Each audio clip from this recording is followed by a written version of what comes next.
do that. So again, just thank you for being here. If you know me, anybody that knows me know I don't wake up till like 11:30. So I'm doing this for Mike Ramos and George Floyd, Breonna Taylor, Alex Gonzalez, all these people that have been affected. So thank you all for being here. We'll get started shortly. January 5th, this year.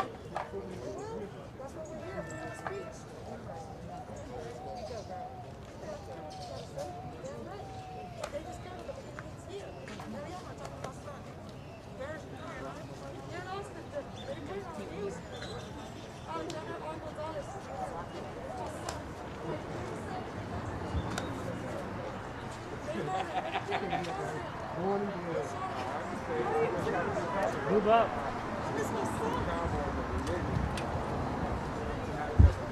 Move up or pedal. Lit.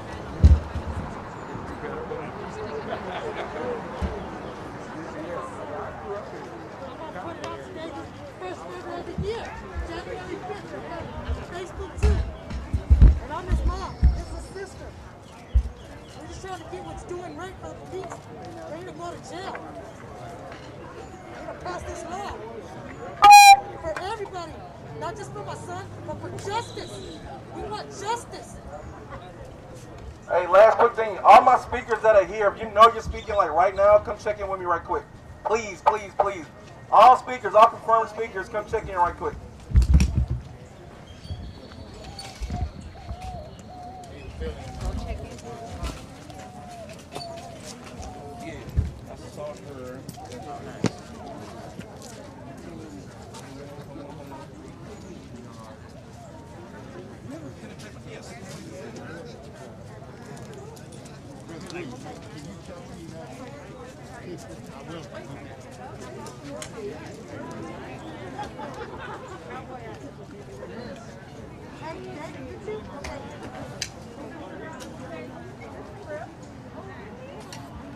Where's Dominique at?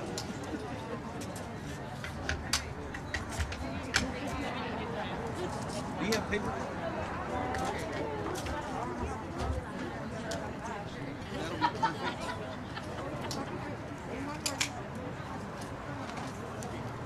So let's do. Yes, just give me 1 second. We'll start with this one.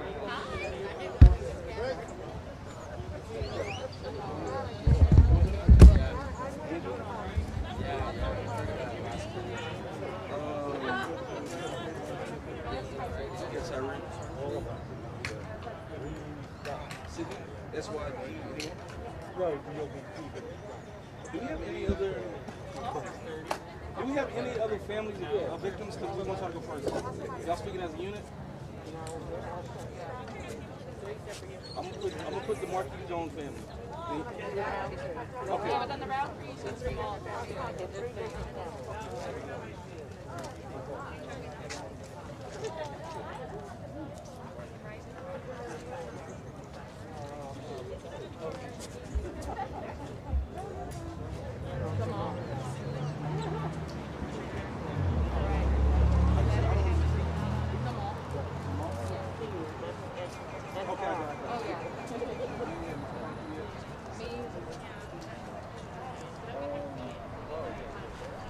Any other families of victims? All right. What about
Thank you very much.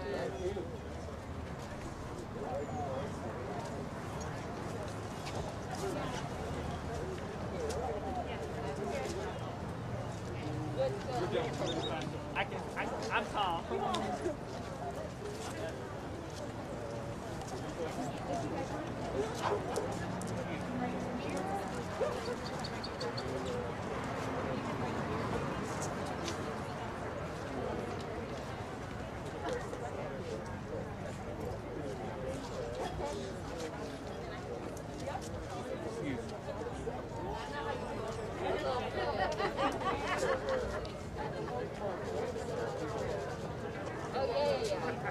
All right. I need one more favor. I need a few of y'all to fill in on this side so we can have a good little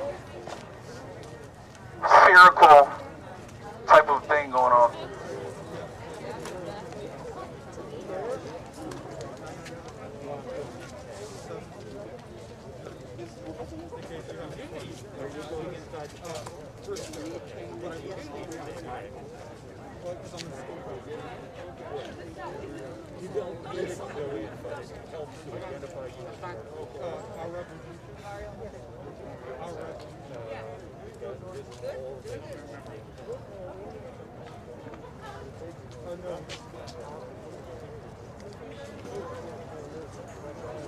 All right, y'all. All right. First and foremost, again, I just want to thank you all for being here. I'm going to ask you to do something that's going to be quite difficult because we're outside and we haven't got our generator yet. But please, you can talk over me all you want. I don't really care, but the first people that we're going to hear from are the families of victims of police violence. So please give them your entire attention. First and foremost, we have a local mother and victim of police violence, her son, Mike Ramos, who many of us last summer, right here in front of this building, came out and marched for. She's one of the strongest women I know. She became like a mother to me. I'm glad she's here this morning. So Miss Brenda Ramos is going to speak first.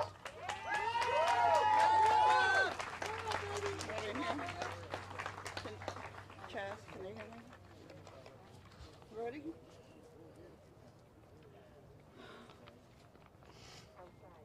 My name is Brenda Ramos. My son Mike, my only child, was killed by Austin police 10 months ago. Mike was everything. Some days I felt so broken and alone, but I made a promise to myself and to my son. I would do everything to stop my nightmare from happening to another mother. We must pass the Mike Ramos Act. We must pass the George Floyd Act. There have been too many deaths. Too many Texas mothers are missing their black and brown sons who have been killed by police. Everyone has seen the awful video of my son being shot. My unarmed son was shot in the head as he slowly drove away from police toward a dead end. Let me say it again. My son was unarmed, and it is all on video. Now you might think the Austin Police Department would fire the officer who killed my unarmed son for no reason. You might think the Austin Police Department would fire that officer if he had already killed a mentally ill brown man 9 months before he killed my son.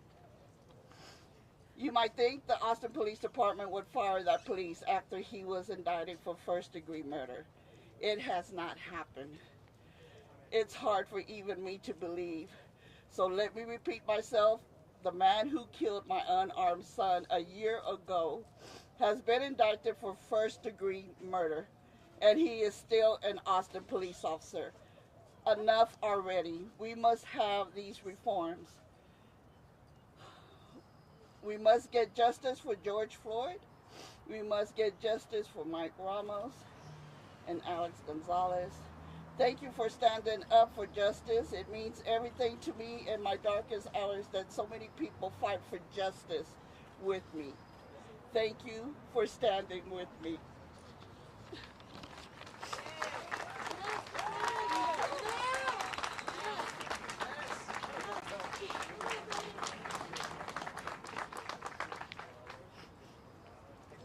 And like Ms. Ramos said, Senator Eckhart, who used to be Travis County judge, actually filed the Mike Ramos Act, and we will be keeping people up to date with that as well. Up next, we have Angel Gonzalez, who, if you don't recall, was is the family member of this is Alex's little sister, who was the first police shooting that we know about here in January, and the rest of the family can come stand if y'all want. At the beginning of the year, Alex was the first person that APD took the life was very recklessly, and now we're going to hear from his little sister.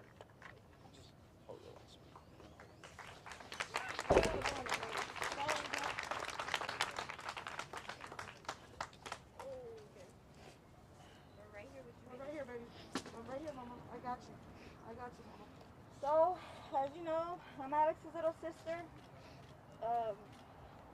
I really don't know what to say, you know, but, am I doing it?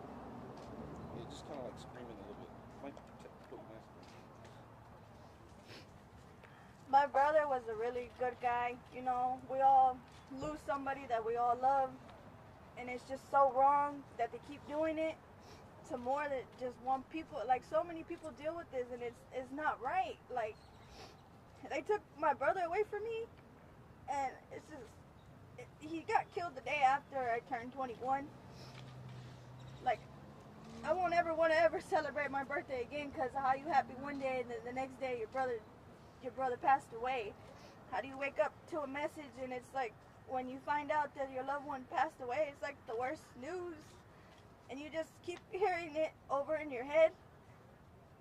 My brother just became a dad. And he always talked about being a dad, and he was so happy when he found out that he was having a son. And he would always tell me about the things that he was going to teach him, and, like, you know, seeing him grow up, and now he won't ever get a chance to do that. And that's what every kid needs is to be loved by both parents, you know. And how do I think about when my nephew gets older and he actually understands what's going on, that my brother's a hero to me, and I don't care what anybody says. He's a hero because he died like a real man for his family. Any person, and I don't care what anybody says about how they say they were in fear for their life, or he was a fucking, I'm sorry.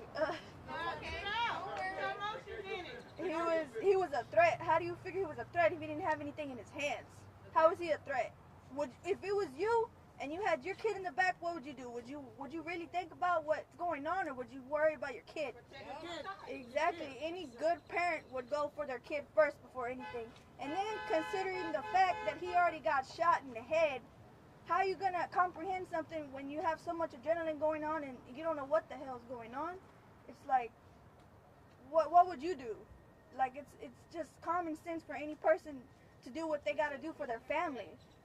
And it's just wrong that they keep doing this to people over in all colors. It don't matter what color you are. We're all in this. We're all here. We all pledge the same flag. We all have the same rights. What makes it any different because you're a cop? You don't get accused for what you fucking did? That's bull.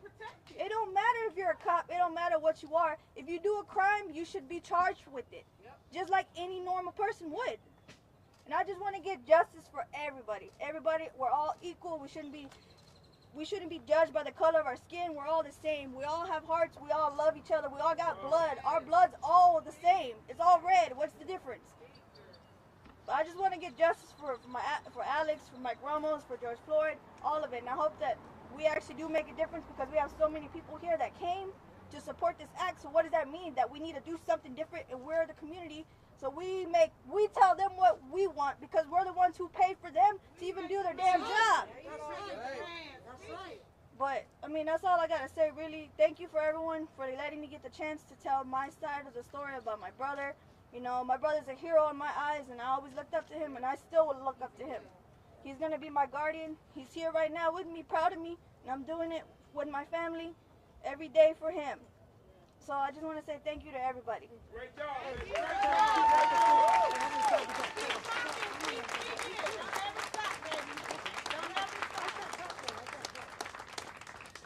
So my mom also wants me to tell y'all that my brother, the way he got killed was, he got shot more than 2 clips in a person. And he was the same size as me.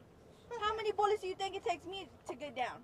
It only takes 1 to 2 shots to bring somebody down on the floor, and then you want to go and do more stupid shit while he's already dead. How is he a threat if he's dead already? What's the point of you even trying to walk around like you're all big and bad because you're a fucking cop? It don't make a difference because you're who you are. But that's all I gotta say. Thank you. Are you texting on your phone?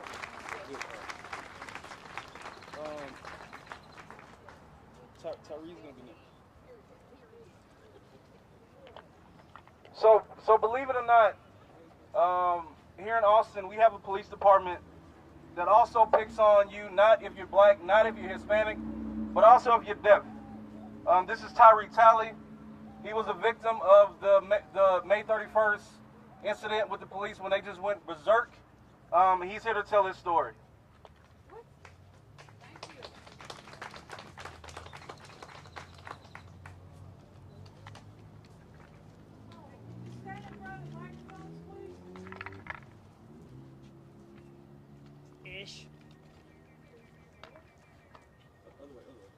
So, first of all, I wanted to thank everyone for coming out here and supporting today. I just want to give my sincere condolences for anyone who has lost a loved one.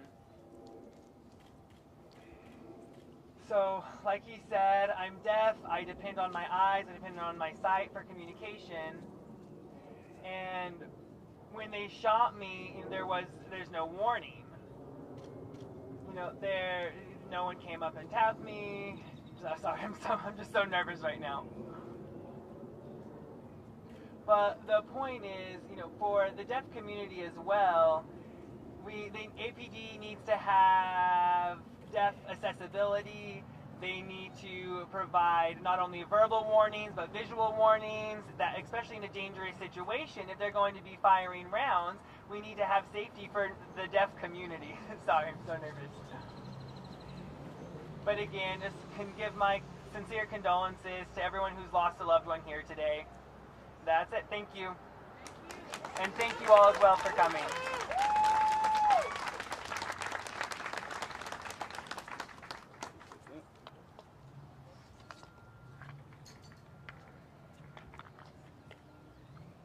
Up next, and I want to remind folks, because believe it or not, I got called out for being in Austin and fighting with black folks everywhere. Last time I checked, if you black here, you black there too.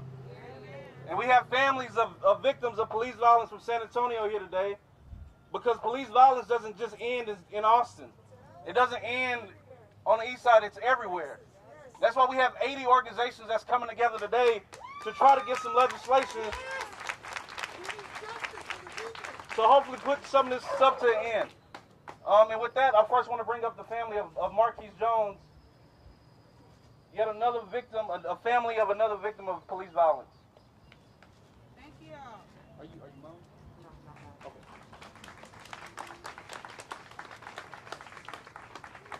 So, looks like they have a generator, but you know, 8:30. Oh, no, right? We just hold that and scream to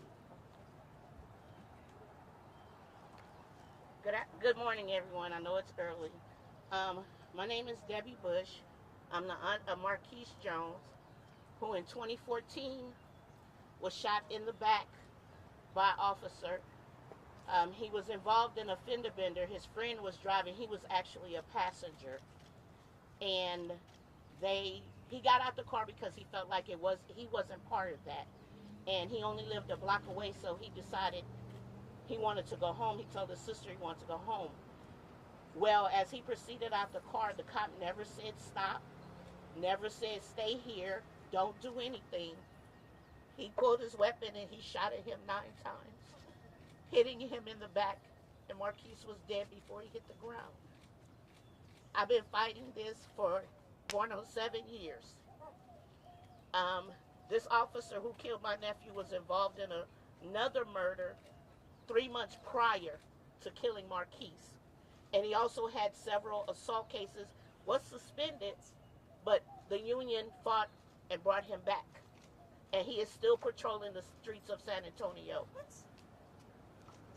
I want this act to pass, the George Floyd Act, because as families, we never heal.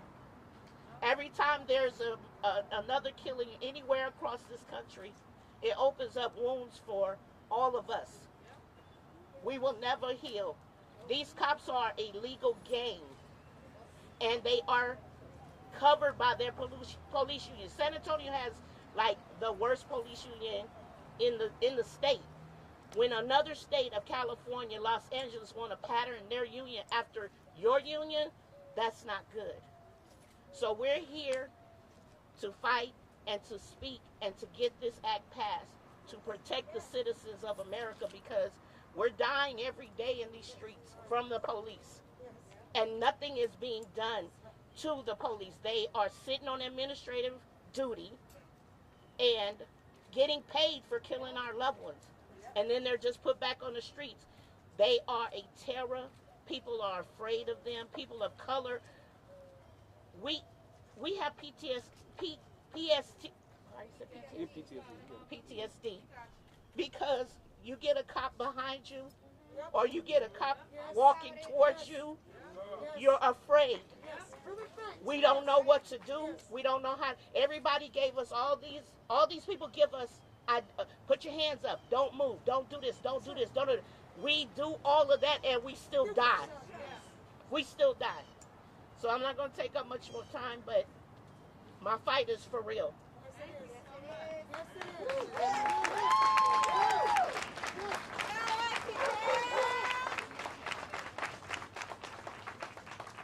Up next, I want to bring up the family of Charles Rountree, also from San Antonio.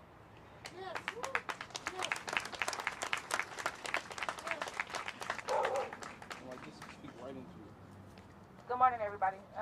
My name is Bernice, and like he said, you know, my son Charles Rountree, well, our son Charles was killed by SAPD officer Steve Casanova, who was just suspended for about 2 weeks and was able to go back to work. He came to the house on a assumed assault. He was coming to check it out. When he got to the house, he didn't say it's SAPD. He didn't have his sirens on. He didn't have the lights on. He didn't have nothing. He said in court that he assumed they knew it was him. He walked to the door. He knocked on one door and he opened the other. As he opened the door, he said, "What's up?" He didn't say, "I'm SAPD," none of that. "What's up?" So anybody, you coming in my house, opening my door, I'm going to react. I'm going to stand up too. As the young man stood up, the police told him stop. He didn't stop because he's trying to figure out who this is at his door. He just started shooting. And as he shot the young man who stood up, and he shot my son one time in the chest. He stood up and collapsed.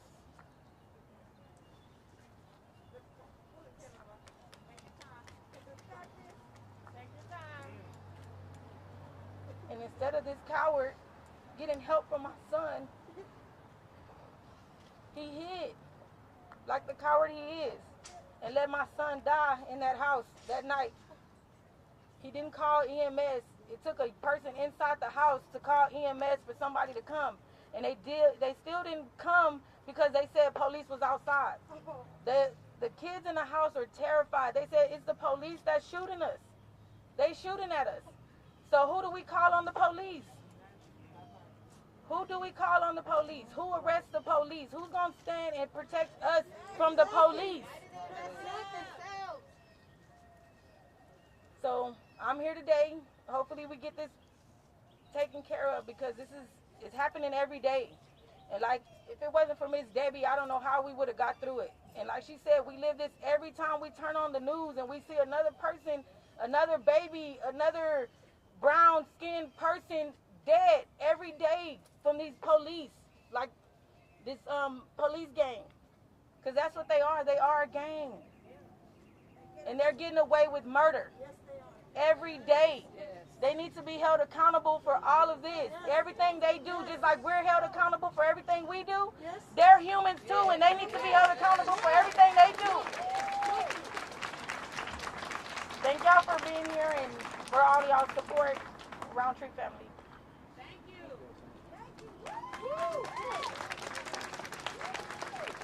And our last family from San Antonio, another victim of police violence is it Darrell or Daryl? Daryl Zamont Sr. Daryl Zamont Sr.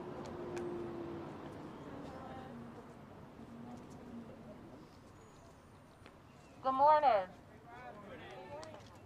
Let me first and foremost start off by saying that you cannot reform a system working exactly the way it was designed to. I'm going to say it one more time. You cannot reform a system working exactly the way it was designed to. One more time. You cannot reform a system working exactly the way that it was designed to. And honestly, more than anything, it is unfortunate that families like ours are forced to continue to rehash the trauma of our loved ones' murders just for black folks to be seen as human. My name is Celeste Brown. I'm the goddaughter of Daryl Zamont Sr., who was murdered by SAPD on September 15th, 2020. SAPD was there to serve a warrant, and I'm going to say one more thing that I'm going to need y'all to say with me. A warrant does not equal a death sentence. Say it with me. A warrant does not equal a death sentence. From the moment they pulled up to the house, they came out aggressive. And anyone who knew Daryl Zamont Sr. knew he would give the clothes off his back. He was the pride and joy of the west side of San Antonio. He was shot in the back. There were 5 officers and him. Him and one officer were struggling, and another officer shot him in the back. They did not render aid for almost 3 minutes at least. We wouldn't know because we have not been able to secure every single moment of body camera footage yet. But from what we do know is that aid was not immediately rendered. And so even though you cannot reform a system working exactly the way it was designed to, things like the George Floyd Act can hopefully make it to where we're seeing less Daryl Zamont Seniors. We're seeing less Charles Shop Roundtrees. We're seeing less Marquise Jones. We're seeing less Mike Ramos. The list goes on. And so thank you for being out here, but let's just know that passing legislation is only part of the battle because you cannot reform a system working exactly the way it was designed to. Thank you. The community, us, not them. They ain't nobody. We pay them. They don't pay us, and we don't even call on them because they can't protect us. And who are they? Cops? Fuck them. I don't even pull over. I'm scared of them. Shit. Seriously. Why? Because I'm Hispanic? Yes? Give us 1 second. We just got our generator.